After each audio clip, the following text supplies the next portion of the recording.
0 gradus. Sinus 0 gradusni topamiz endi.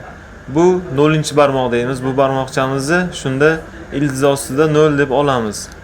Buni javobi 0 bo'ladi. 0 har qanday songa bo'lsa 0-ku. Endi 30 gradus topamiz.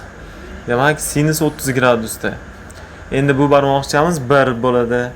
Endi ildiz ostida 1/2 bo'ladi. Demak, bu javob 1/2 bo'ladi.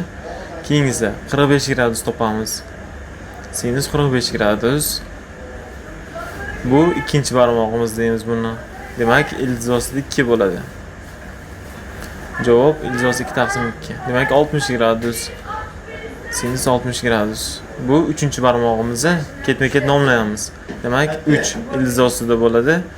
Demak, ildiz ostida 3/2. Endi 90 gradusda. Sinus 90 gradus topamiz. Demak, bu barmog'imiz 4-barmoq. Demak, 4 ildiz ostida bo'ladi. Ya'ni ildiz ostida 4.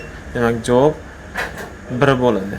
Sinus 90 esa 1 ga teng ekan. Demak, endi bu o'ng qo'ldagi barmoqlarimiz. Demak, kosinus 90 gradus topamiz bunda. Bu barmog'imizni ham 0 deymiz. Endi 0 ildiz ostida bo'ladi bu ham.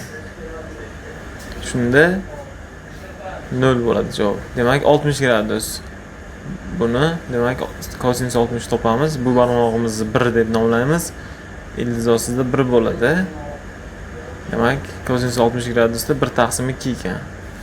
Endi 45 gradus. Kosinus 45 gradus.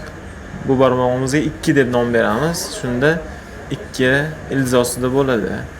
Ildiz ostida 2 bo'ladi. Endi bu 30 gradus. Kosinus 30 gradus.